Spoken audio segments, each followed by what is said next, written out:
that can really transform the world. Nurturing the wish community has become even more vital in the face of social and political upheavals across the globe. Thanks to the amazing work of Sultana Afdal and the whole WISH team over the next 3 days, it is my hope that we can learn together, inspire each other to achieve our shared ambitions. We can show the world how, in place of discord and division, collaboration and cooperation can help us meet the challenges we face. With the power of the WISH community, we can promote better health for everyone and broaden access to high-quality care for all. This is what we mean by healing the future. Thank you.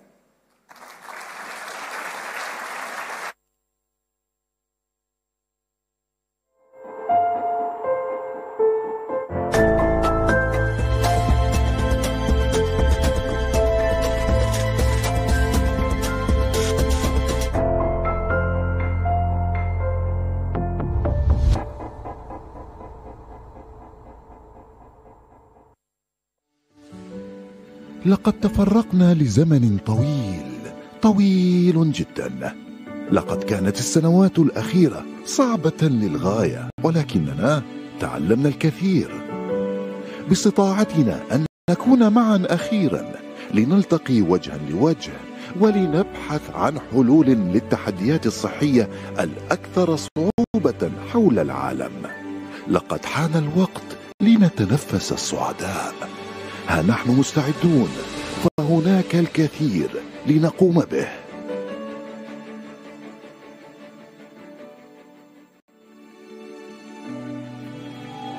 Aren't we humans remarkable? Adapting, innovating, curing disease. A global pandemic has placed a great burden on our health systems and on the people who care for us. But it has also shown what can be achieved when scientific endeavor is supported by political will. Brilliant minds have done truly brilliant work. But the pandemic has highlighted vast inequalities. Highlighted, not created. Access to health care has never been equal. We found ways to live longer, to live healthier, yet not everyone benefits from these medical advances. We can't all be exceptional. A Lionel Messi, a Mutaz Bashim, a Serena Williams, a David Beckham. But everyone deserves a sporting chance at a healthy future. We all have the ability to shine. So, what's stopping us? Together, let's breathe. Breathe in fresh air, free of pollution. Breathe and picture a world where everyone is valued, regardless of their race, their religion, their ability, or disability. Breathe in the knowledge that by working together, we can heal now for the future. Breathe. A healthier world is within our grasp. The future healing starts now. Through global collaboration, we can build a healthier world. A healthier, more equitable world.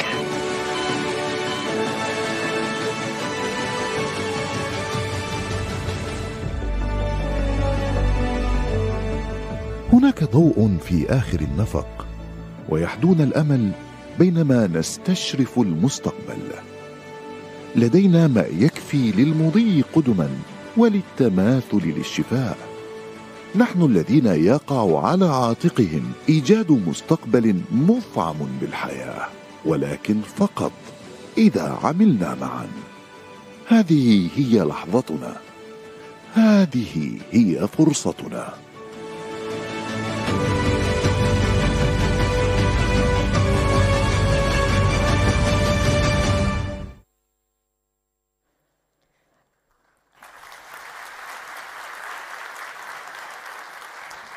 And we'd like to thank Morgan Freeman for his contribution to the Wish opening film, and we hope you're excited about the summit ahead.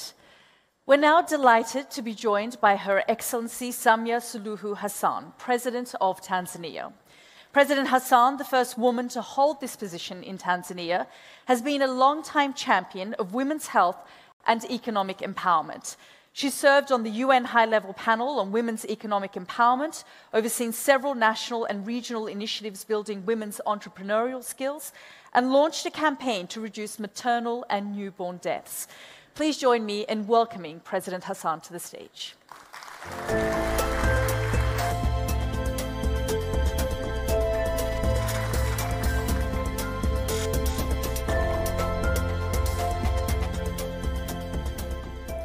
Your Highness, Sheikh Hamoza bin Nasser, Chairperson of the Qatar Foundation, Highnesses, Excellencies, Heads of Delegations, distinguished participants from across the globe, ladies and gentlemen, a very good morning to you all. At the outset, allow me to express my sincere appreciation to the organizers of this important summit. I'm confident that this gathering will boast presence of acclaimed experts, will be an avenue not only to share valuable insights, but will also be crucial in providing us with concrete outcomes to rapidly expand and scale up health innovations. In this regard, I wish to commend Her Highness Sheikh Hamoza, Chairperson of the Qatar Foundation, for the cordial invitation and for hosting this summit successfully, and has contributed and consistently over the last 6 years, during which time which has contributed immensely to the literature on health issues. In addition, it has played a key role in influencing government policies on achieving universal health care. It is indeed something that should make all of us around the globe extremely proud. The interest of having a fair, equitable, and health globe is clearly reflected in the extensive preparatory work that has gone into this summit and at the range of experts gathered here today. I'm witnessing firsthand the enthusiasm of key global players in the health sector to drive efforts to promote healthier and equitable access to health services in order to achieve sustainable development. Certainly, today's conference is a step in the right direction, and I'm in full support of it. At this juncture, I would like to say that Tanzania greatly values the partnership with WISH, and we are keen to expand our collaboration around a healthier, fairer, and equitable healthcare system for our people through health innovations in order to achieve the implementation of the 2030 Agenda for Sustainable Development, African Union Agenda for 2063, and the Tanzanian Vision 2025. And before I go further, allow me to convey my sincere sense of gratitude and appreciation to the organizers for the excellent hospitality and reception accorded to me and my delegation since my arrival in this beautiful city of Doha. Indeed, the excellent standards of hospitality have made us feel at home away from home. Shukran Jazira.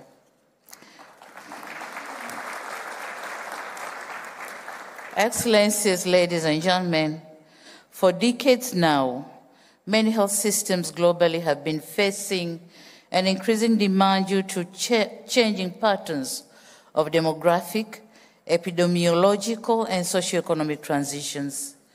Globalization, urbanization, digitalization, climate change, and aging population have overstretched the capacity of health systems to attain health outcomes. The COVID-19 pandemic magnified these patterns and waged division in societies, with the impacts borne disproportionately by the most vulnerable. The old adage says, every cloud has a silver lining, and this is the case with the COVID-19 pandemic. Although it has taken so much from us, it has also given us an opportunity to write a new future that is healthier, safer, and fairer.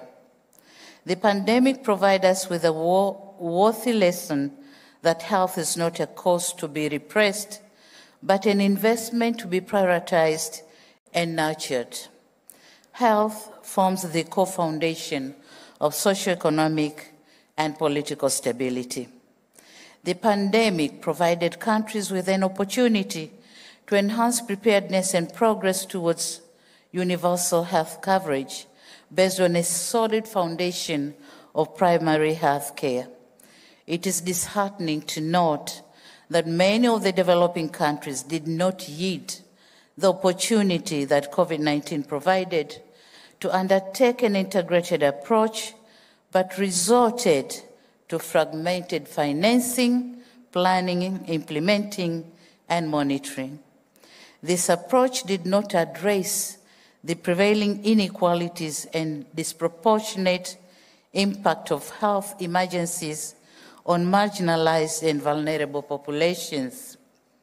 Excellencies, ladies and gentlemen, the pandemic's social and economic impacts were felt in myriad ways, making a one-size-fits-all approach to mitigate these effects working inadequately. We often overlook the fact that safe and resilient health facilities need to institute systems, procedures, and capacities that addresses prevention, preparedness, response, and recovery.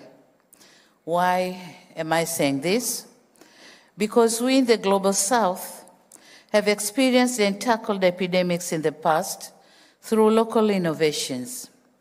And this story was not the same for COVID-19 pandemic, as most of us waited the vaccines from the West, thinking that that can replace the good or the innovations and resolutions, local innovations and resolutions.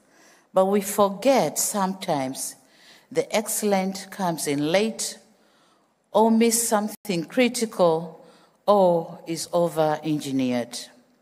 In practice, resilient health system has to earn the trust of communities it serves. We no more ask ourselves, is it well prepared the way we know? What are the constituents of the whatever is brought into our places? So we have a lot to know before we believe on whatever is brought in our places. So what many fail to understand is that most of our countries, the pandemic did not construe the health sector, but did cut across all sectors, and thus requiring an all-inclusive, multi-sectoral approach. Excellencies, ladies and gentlemen, as COVID-19 slowly easing up, concerted efforts is what is needed to match the advent of new epidemics. I wish to advocate that the spirit of multilateralism must be invoked at all times when it comes to epidemics and pandemics. The injustice of COVID-19 should not feature in future calamities. The right to vaccine equity should be a right for all, not a right for few privileged, leaving a major part of the world out of the health innovations journey. And leaving a major part of the world out of the health innovation journey is injustice to humanity. We have to heal the future.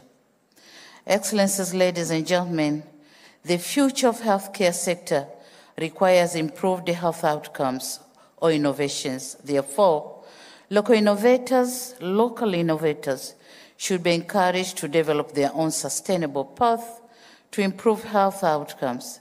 There's also a need to increase evidence-informed guidance and policies in low and middle-income countries to strengthen health systems and improve their receptiveness to innovations.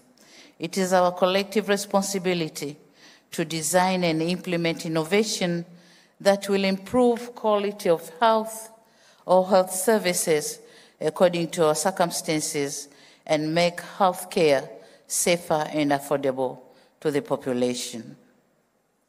Excellencies, allow me now to share some few examples from Tanzania. My country experiences in some of the health innovations that have demonstrated impact to the population. Like any other sub-Saharan country in Africa, Tanzania has utilized the opportunity of rapid increase of mobile digital technology to establish various innovative interventions, such as M-Mama mobile platform, which connects the pregnant women to the emergency transport to safer health centers. Manufacturing of mobile incubators is another innovation that facilitates referral of neonates from one facility to another.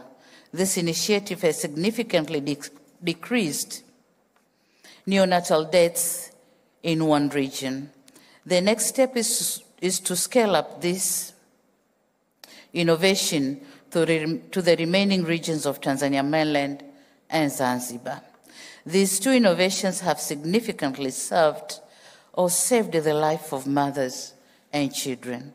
Excellencies, ladies and gentlemen, despite the progress made in innovation in Tanzania and other countries in sub-Saharan Africa, we still face a number of challenges to enable their scale and diffusion within the health system. Such challenges include lack of skilled human capital, infrastructure, and funding to facilitate scaling of innovations, among others. I, therefore, urge you all to take this opportunity to seek ideas and discuss best ways on how we can address these challenges, especially when innovation is focusing to address people's needs and when we use locally available resources in order to minimize cost and ensure sustainability, and when innovation for life-saving conditions are readily available for non-commercial use, and when collaboration is key for success, and innovations that focus to invest on young generation will have bigger impact in future. I once again thank the Qatar Foundation for hosting this event. The United Republic of Tanzania is committed to ensuring that innovation will continue to be its priority in health and development. I thank you very much for your kind attention. Thank you very much.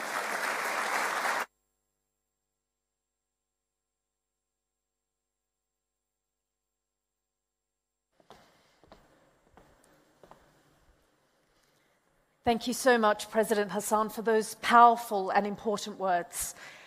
Our next keynote speaker is a biochemical engineer, entrepreneur, and innovator. He's co-founded more than 70 life science and technology startups over his 35-year-long career. He's the co-founder and chairman of the board of Moderna, whose mRNA vaccine for COVID-19 has saved millions of lives. And he's the founder and CEO of Flagship Pioneering, a company that creates bioplatform companies to transform human health and sustainability. Please join me in welcoming Dr. Noubar Afeyan to the stage.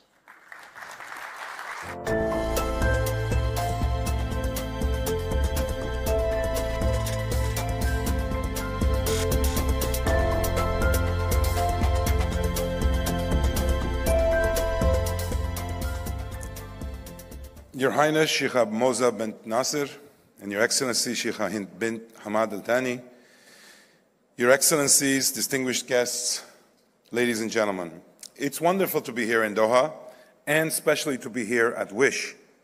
Gatherings like this spark the conversations and commitments that can bring about the healthcare future I think we would all like to imagine. One in which good health is the norm and experienced equitably across the globe. One in which disease is preempted and prevented well in advance of its debilitating effects. As the saying goes, adding years to life and life to years. And one in which pandemics are stopped in their tracks before they start. I think we can all agree that we would wish for that and more.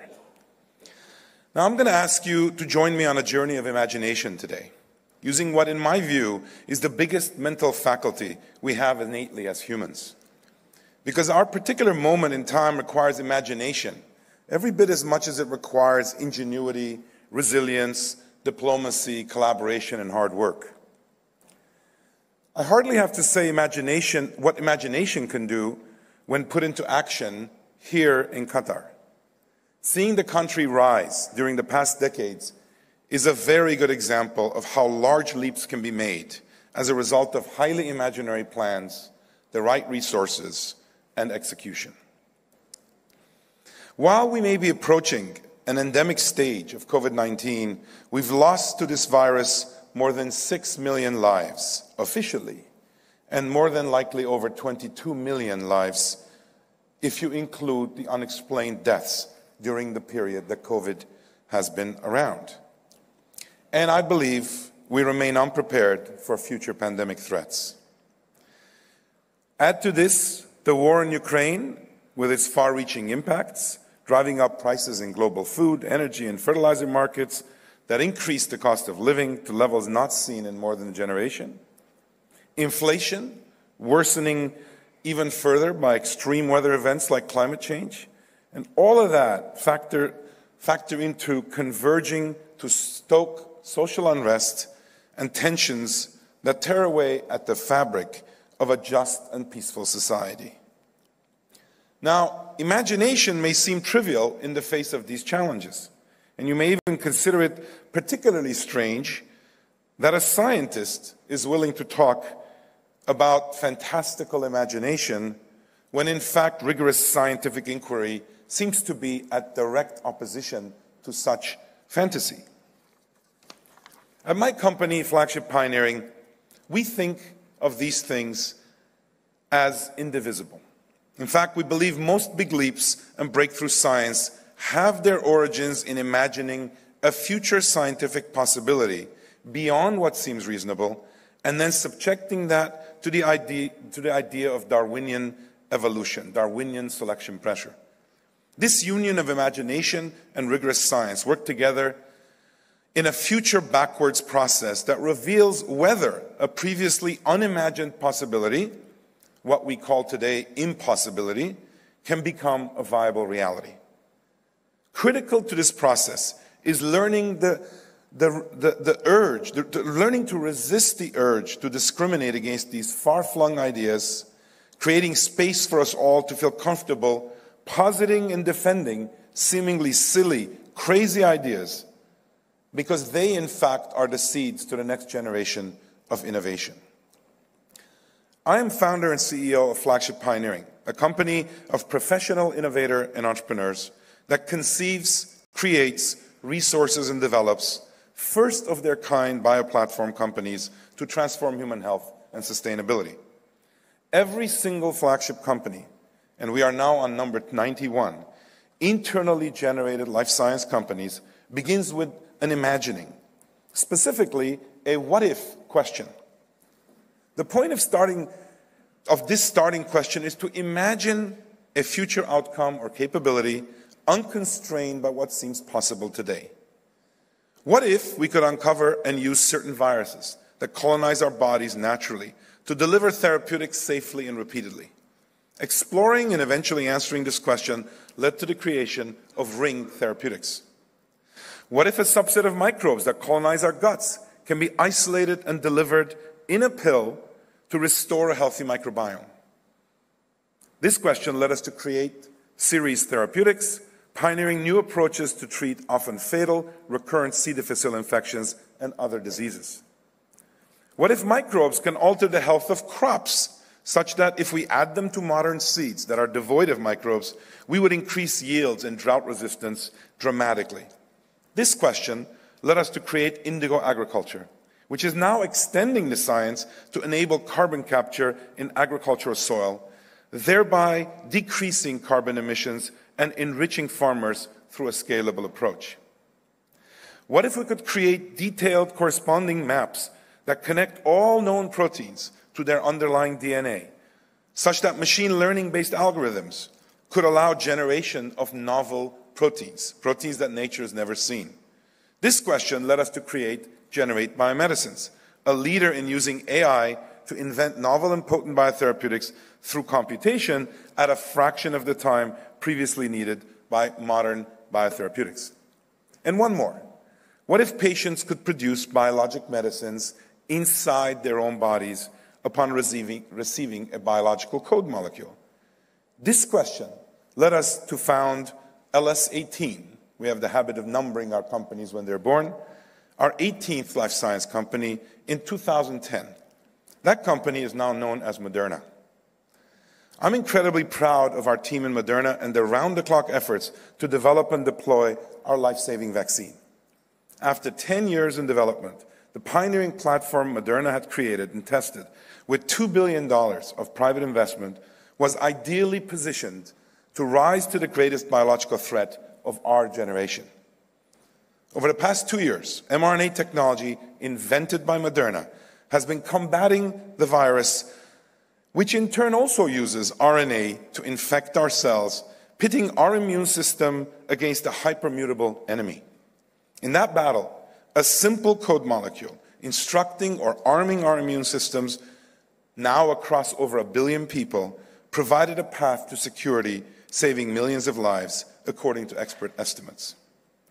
Importantly, Moderna designed the vaccine in 2 days, using only computers, developed towards the first in-human data in 42 days, and ultimately got regulatory approval for distribution in record time, about 10 months, what is widely documented as the most effective vaccine against COVID.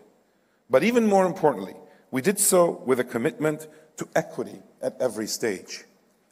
In the summer of 2020, we slowed enrollment of our US clinical trials to make sure our vaccine data painted a representative and diverse picture.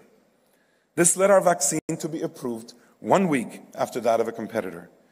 If we had to make the same decision to slow down our trials by several weeks in order to be more inclusive of diversity, we would do the same thing again. In October 2020, we became the first company to commit to not enforcing COVID-19 patent rights during the pandemic. And in 2022, to underscore our commitment to health equity in low and middle-income countries, we updated our patent pledge to never enforce COVID-19 vaccine patents against manufacturers of vaccines for sole use in the 92 low to middle-income countries. We are also alone in that act. To enable production of our vaccines in different continents, we are establishing what we call resilience plants. We recently announced our plans to build such a plant in Kenya with a capacity of over 500 million doses per year output to serve the region. This, alongside a number of such other plants, will make it easier for us to supply globally when the next pandemic arises. We also realize that we need to apply our technology to address many more diseases that afflict certain low to middle income countries. To this end, we're advancing a portfolio of 15 vaccine programs through human clinical studies that target emerging or neglected infectious diseases. We've prioritized work against pathogens identified as persistent global health threats, including HIV, tuberculosis, and malaria, neglected tropical diseases, and the priority pathogens of the WHO and CEPI. We believe collaboration is key to harness the power of mRNA to tackle the world's greatest global public health threats.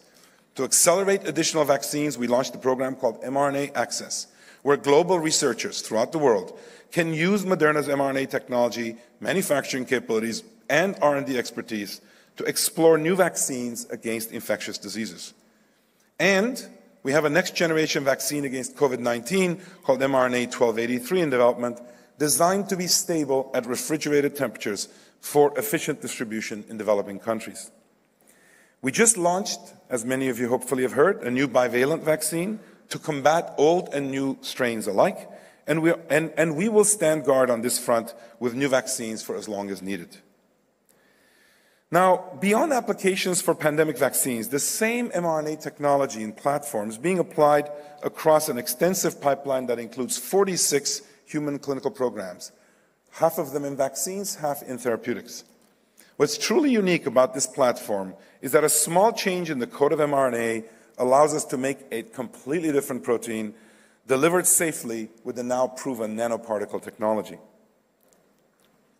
Now, as you heard from Lord Darzi, beyond the battle between the virus and our immune systems, what we witnessed beginning in the winter of 2020 is also a collision between a fast pandemic, SARS-CoV-2, and the slow pandemics of obesity, heart disease, diabetes, and other chronic diseases that are now alarmingly prevalent and distressingly unequal in who they afflict. The vast majority of those who suffered hospitalization or death from COVID had one or more of these underlying conditions. Take diabetes. 1 in 4 African Americans in the US suffer from the disease, increasing their risk of serious illness from COVID, while only 14% of whites in the same age range do. Hispanic and Black residents of Massachusetts, for example, where our company is based, are about 4.3 and 2.7 times more likely,